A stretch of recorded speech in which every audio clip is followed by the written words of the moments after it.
त्याचबरोबर आमचे असलेले खऱ्या अर्थानं आमचे मार्गदर्शक असले आणि त्याचबरोबर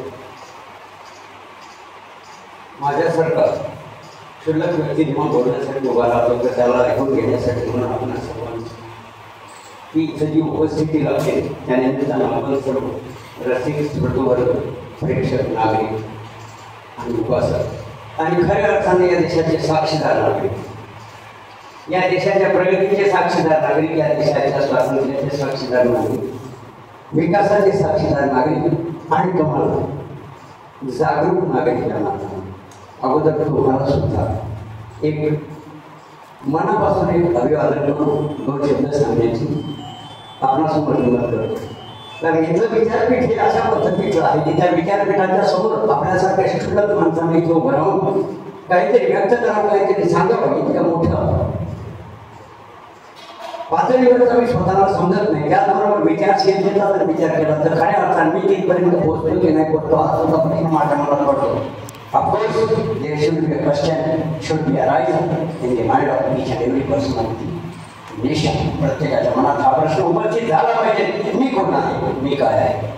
हा जर नागरिकांच्या मनात जर हा प्रश्न उपस्थित झाला पाहिजे तर पत्रकारिता करणाऱ्यांच्या, पत्रकारांच्या, संपादकांच्या, जर्नलिझम चालवणाऱ्यांच्या, जर्नलिझमचे पाईक म्हणणाऱ्यांच्या प्रत्येकाच्या मनामध्ये हा प्रश्न निर्माण झाला पाहिजे, मी कोण आहे, मी काय करत आहे, माझं अस्तित्व काय आहे, माझं काम काय, माझं कर्तव्य काय आहे, हे कळत नाही. हे जर कळत नसेल तर आम्ही या वृत्तपत्रीय क्षेत्रामध्ये काय छत मारत आहोत, हा महत्वाचा प्रश्न निर्माण होत आहे. हा प्रश्न निर्माण झाला पाहिजे आणि नागरिकांनी सुद्धा हा प्रश्न आपल्या मनात निर्माण झाल्यानंतर वृत्तपत्राचे संपादक, पत्रकार असो, चॅनल चालवणारे असो, किती पुढारी का असत ना, मंत्री का असत ना, त्या प्रत्येकाला प्रश्न विचारण्याचं तो धाडस आपण दाखवलं पाहिजे. हे धाडस बाबासाहेबांमध्ये होतं. देशाची त्या काळातली सामाजिक रचना होती, त्या रचनेच्या विरुद्ध फुलवलेला अंगार, पेटलेला एक संघर्ष म्हणून बाबासाहेबांकडे पाहण्यात येत होतं. बाबासाहेबांना तत्कालीन पुढाऱ्यांची समाज सुधारणा मान्य नव्हती, त्याचं कारण होतं. गांधीजींचे विचार सुद्धा बाबासाहेबांच्या बरोबर पटत नव्हती, त्याचं कारण एकच होतं. कुणी जर आपल्या तोंडात मारत असेल, आपला दगड मारत असेल, आपल्याला मारत असेल तर आपण पुन्हा एकदा त्याच्या समोर दुसरा घाला समोर करावा की त्याने या दुसऱ्या घालात थापड मार बाबा मारायचे असेल तर आहे ती स्थिती मान्य करायची आणि त्यांच्या विचारात बदल होईल अशी अपेक्षा करून वाट पाहिजे. लाखो वर्षापर्यंत, सहस्रावधी वर्षापर्यंत आपण ती वाट पाहिजे.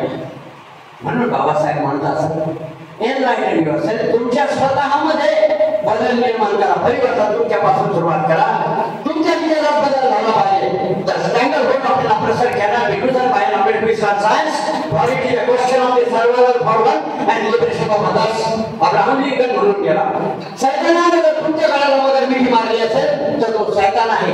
त्याच्याजवळ सत्सत्व बुद्धी जर असती तर त्याला सैतान कोण कशाला म्हणत असतं. तो सज्जन माणूस नाही. त्यानं जर तुमच्या गळ्याला वगैरे मिठी मारली तर तुम्हाला सुद्धा त्याच्या गळ्याला वगैरे मिठी मारावी लागेल. जेव्हा त्याच्या जीवाचा प्रश्न तुम्ही निर्माण करसाल तेव्हा तुमच्या स्वातंत्र्याचा प्रश्न सुटेल. ही विचारसरणी अब्राहम लिंकनची होती आणि त्यांच्या विचारसरणीमधून बाबासाहेबांनी आपल्याला एक प्रमुख दिला. The goats not lives are sacrificed. The goats not lives are sacrificed. बकरे आणि कोंबड्यांचा बळी देतात. माणसाला कापायच्या असलेल्या बकरे आणि कोंबडे कापल्या जातात, वाघाला आणि सिंहाला कापल्या जात नाही. त्याचं कारण त्याची भीती आधी करतो, माणसालाच खाण्याची शक्यता असते. तुमचा काळा जेव्हा पकडला जातो आणि वाघ आणि सिंह याला जेव्हा शेत मारली आपला भक्ष पकडण्यासाठी तेव्हा तुम्ही निश्चितपणानं पहा. आता गुगलवर जाऊन तुम्ही केव्हा पाहू शकता. कधीही वाघ किंवा सिंह पकडताना गळाच पकडतो. गळाच पकडतो ही तयारी आपली असली पाहिजे. मात्र ही तयारी करण्यासाठी केवळ मी म्हणतो म्हणून आता गळा पकडला जाणार नाही. आपल्यामध्ये वेगवेगळ्या प्रकारचं परिवर्तन आपल्याला करावं लागेल. आपल्यामध्ये निर्माण करावं लागेल. काहीतरी असं निर्माण करावं लागेल जे पूर्ण तुम्हाला बाबासाहेबांचा खऱ्या अर्थानं पाहिजे बनवेल. बाबासाहेबांची पत्रकारिता, बाबासाहेबांनी ज्या काळामध्ये पत्रक सुरू केलं तो काळ आता माझ्या मित्रांनी सांगितलं. प्राध्यापक भास्कर इंगळे 1 जानेवारी 1920. कल्पना करा, तुम्ही विज्ञान युगाचे साक्षीदार आहात. कितीतरी बदल तुम्ही पाहिले, शैक्षणिक बदल तुम्ही पाहिले की ज्या काळामध्ये लेखणी तुमच्या हातामध्ये होती त्या लेखणी कणकीचा एक तुकड्याचे दोन तुकडे करून आपण विचारत घेतो आणि जेव्हा तिथून आपल्याला पाठवायला सुरुवात व्हायची, आपल्याला पाठवली नसली तर दुसऱ्याची पाठी वापरायची. तिथून बदल पाहत आलो आपण. तर आज डिजिटल युग आहे. आपलंच पोरग बालवाडीत जाताना त्याला पाठी द्यायचा काही प्रश्नच राहिला नाही. आता त्याच्यासाठी मोबाईल लागले, मोबाईलच्या पद्धतीने डिजिटल टप्प्यावर शिक्षण देऊन राहिले. किती बदल पाहिला आपण. टप्प करणारी कार्ययंत्रणा पाहिली. तासन तास पोस्टामध्ये वाट पाहून आपला कॉल लागला आणि अशा प्रकारची क्रेडिटवर रिश्वत ठेवण्याची यंत्रणा पाहिली आपण टेलिफोनची. त्यानंतर आपल्याजवळ आता मोबाईल या साऱ्या यंत्रणा आपण पाहिल्या. आज आपल्याजवळ एवढी संसाधनं आहेत, एवढी उपकरणं आहेत, एवढी साधनं आहेत, प्रकाशनाची कितीतरी व्यवस्था आहे. आज एक बटन दाबल्यानंतर तुम्हाला जो काही संदेश पाठवायचा असेल तो जगात कोणत्याही देशात पाठवू शकता. बाबासाहेबांच्या काळात तसं होतं. 105 वर्ष तसं होतं. पण तरी सुद्धा हे वृत्तपत्र ज्या काळात त्यांनी सुरू केलं ते चालवण्यासाठी लोकांनी संघर्ष करावा लागला, तो केला. त्यानंतरच्या काळात ते बंद पडल्यानंतर दुसरं आलं तर दुसरं यायला सुद्धा जवळजवळ महाराष्ट्र संग्राम सुरू झाला तो काळ. त्याच्यानंतर मात्र त्याच वृत्तपत्राचं वेगळं नाव प्रबुद्ध भारत त्यातून जनता हे वेगवेगळे जे होत आहे आणि ते सुद्धा 1961 पर्यंत हे चालत राहिले. तर ही जी कालक्रमाने या पत्रांची झाली ती या कालक्रमेमध्ये त्यांना जो संघर्ष करावा लागला हा केवळ विचारांचा संघर्ष नव्हता, शास्त्रीय संघर्ष सुद्धा होता. एक साप्ताहिक चालवण्यासाठी दैनिक दूरची गोष्ट आहे. पाक्षिक किंवा साप्ताहिक चालवायचं असेल तर मी तुम्हाला सांगायची गरज नाही. माझ्या इथं बसलेल्या अनेकांनी ते प्रयत्न करून पाहिले आणि बऱ्याच ठिकाणी आपल्या जवळ असलेलं पिढू तर गेलं पण काही ठिकाणी घरदार विकून सुद्धा साप्ताहिक तर हे विकावं का लागले. साप्ताहिक बंद का पडले. विचारांची कमतरता होती म्हणून पडली नाही.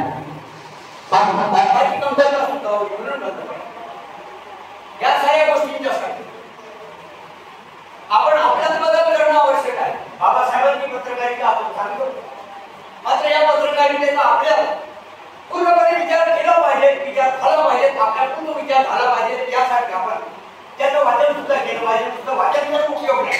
You should be absolute one, not absolute one.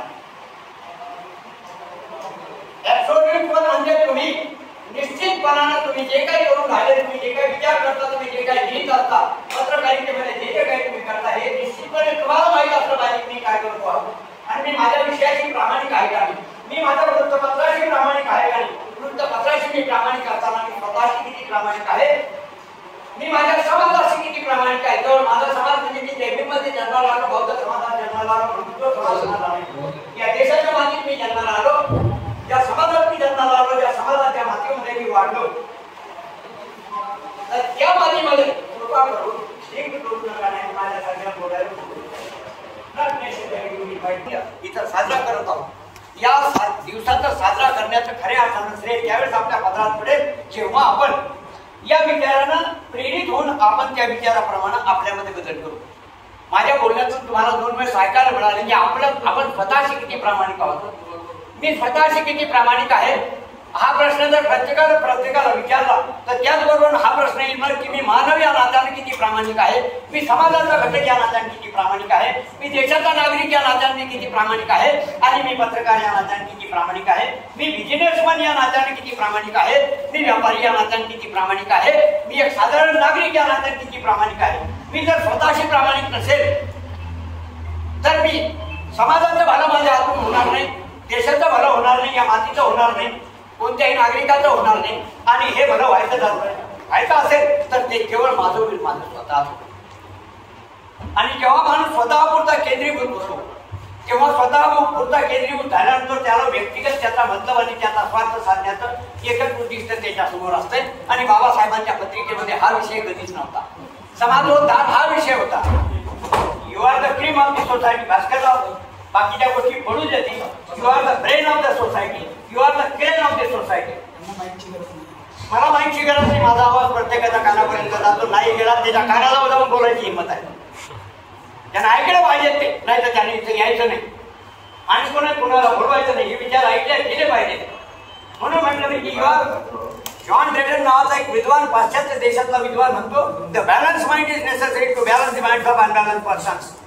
असंतुलित लोकांना संतुलित करण्यासाठी संतुलित विचाराच्या व्यक्तीची गरज असते आणि संतुलित विचाराची व्यक्ती एक पत्रकार, एक संपादक असतो. घरात सर्वजण मोठ्यात मोठा पोरगा सुद्धा असतो, 5 लेकरं असतील, 4 लेकरं असतील, मात्र ज्याला खऱ्या अर्थानं कर्तेपणाची जाणीव असते तो लहान का असेना त्याच्याला कर्ता म्हणतात. म्हणून तुमच्यासारखी माणसं आज विचारपीठावर बसली याचा अर्थ तुम्ही करते आहात. करते आहात म्हणून तुम्ही या विचारपीठावर आहे आणि तुम्ही सुद्धा करते आहात ऐकणारी मंडळी म्हणून तुम्ही इथपर्यंत आलेले आहात. तुम्हाला स्वतःची ओळख झालेली आहे म्हणून तुम्ही इथपर्यंत आलेले आहात. तुम्हाला आपल्यामध्ये संतुलन आहे याची ओळख झालेली आहे म्हणून तुम्ही इथपर्यंत आलेले आहात. म्हणून जॉन ड्रेडनचं जे वाक्य होतं, the balance mind is necessary to balance the mind of unbalance persons. असंतुलित लोकांना संतुलित करण्यासाठी त्या विचाराची गरज असते, संतुलित होण्याची गरज असते. संतुलित केव्हा व्हाल? तुमचं ज्ञान तुम्हाला वाढवावं लागेल. तेरे हरील पंगावरी असं तुमचं ज्ञान वाढणार नाही. तुम्हाला वाचन करावं लागेल, तुम्हाला विचार करावा लागेल, समाजामधल्या समस्याचा विचार करावा लागेल, देशातल्या समस्यांचा विचार करावा लागेल. देश कुठं चाललेला आहे? आम्ही खूप प्रगती करत आहोत, आमचा खूप मोठा विकास झाला. पुढाऱ्यानं भाषण दिलं, आम्ही ऐकलं, टाळ्या वाजवल्या आणि त्याची बातमी प्रकाशित झाली. आता तर अशा बातम्या येतात, मंत्र्याला भोंबाला झाला बातमी, मंत्री महोदयांनी एक रिबीन कापली बातमी, त्यांना अमक्यानं फुलांचे हार घातले बातमी, त्यांची मिरवणूक काढली ही बातमी, एक दिंडी निघाली ही एक बातमी, फार मोठी मिरवणूक निघाली ही एक बातमी. ह्या बातम्या आहेत, मनुष्योद्धाराच्या ह्या बातम्या आहेत असं म्हणता येईल का? कोणी छातीवर हात ठेवून म्हणायचं की ह्या बातम्या आहेत म्हणून?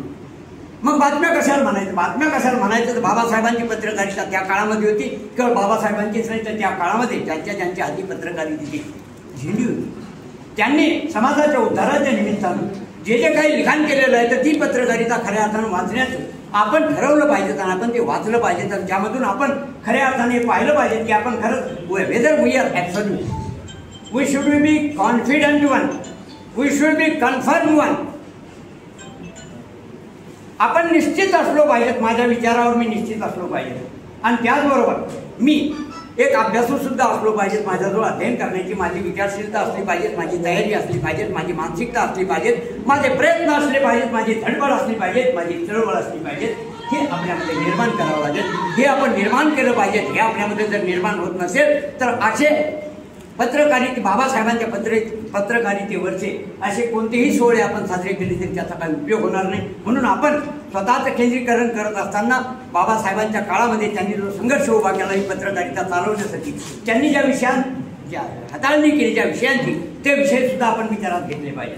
आणि म्हणून खऱ्या अर्थानं हा पत्रकारितेचा दिवस आज साजरा होत असताना त्या विचाराची खऱ्या अर्थानं इथं त्या विचारांवर विचार होत आहे हा सर्वात महत्त्वाचा प्रश्न आहे आणि महत्त्वाचा मुद्दा आहे. आणि म्हणून आजच्या प्रसंगी या विषयाला चालना देण्यासाठी म्हणून आमचे मित्र भास्करराव इंगळे, त्याचबरोबर आमचे मित्र संपादक प्राध्यापक SP हिवाळे सर आणि इतर मान्यवर मंडळी मॅडमसुद्धा इथं आलेले आहेत. या सर्वांनी वेळात वेळ काढून या दरवर्षी असा एक कार्यक्रम ते इथं उभा करतात आणि या चळवळीच्या माध्यमातून तो कार्यक्रम ते इथं घेतात. हे सर्वात महत्त्वाचं आहे आणि हे महत्त्वाचं सुद्धा हे घेत असताना त्यांना काय काय संघर्ष करावा लागतो याचा सुद्धा आपण विचार करावा. आणि समाजातला एक घटक त्यांना आपल्याला काय काय या वृत्तपत्र चालवण्यासाठी त्यांना आपण काय सहकार्य करू शकतो या सहकार्यासाठी सुद्धा विचार व्हावा, ही सुद्धा माझी विनंती राहील. आताच्या काळामध्ये सध्याची परिस्थिती अशी आहे, तख्तावरी यशाच्या ही कोणती नशा हो, तख्तावरी यशाच्या ही कोणती नशा हो, क्षुल्लक ठरून जातो विध्वंस माणसांचा. क्या बात आहे. क्षुल्लक ठरून जातो विध्वंस माणसांचा आणि पुढाऱ्याला काही फरक पडत नाही, आयोजकाला काही फरक पडत नाही. बातमी तयार करायची असली तर फक्त आपण ती बातमी आता आपल्याला एका व्हिडिओमधून बरंच काही धावपळ वगैरे पडापड पाहायला मिळून राहिली. एक माणूस मेला, 2 मेले, 14 मेले, 30 मेले. जिथं बुलडोझरनं बूट आणि चपलांचे गंज जमा करण्यात आले तिथं 30 माणसं मेले. हे मनाला पटतंय का? ही संशोधक वृत्ती आपल्यामध्ये असली पाहिजे आणि हे आपण मांडण्याचं धाडस करायची हिंमत केली पाहिजे. आणि म्हणून अशी पत्रकारिता जर आपण करू शकलो तर खऱ्या अर्थानं ती पत्रकारिता बाबासाहेबांच्या पत्रकारितेच्या तुलनेनं का होईल, थोडीशी का होईल, पण आपण खऱ्या अर्थानं करून राहिलो असा त्याचा अर्थ होईल.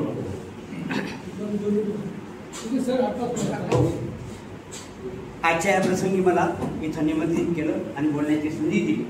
मी एक आक्रमक वक्ता आहे. मात्र विचार मांडत असताना मला असं वाटतंय की मी विचार मांडत असताना कोणाचा मान सन्मानाला धक्का लागणार नाही, त्याचबरोबर कुणावरही मी आघात करणार नाही याचा माझा प्रयत्न असतो. आणि या निमित्तानं माझ्याकडून जर काही प्रमाद झाला असेल तर तुम्ही माफ केलं, नाही केलं तर मला फरक नाही पडत. मात्र तरी सुद्धा मी तुम्ही माफ करावा अशी विनंती करतो. धन्यवाद.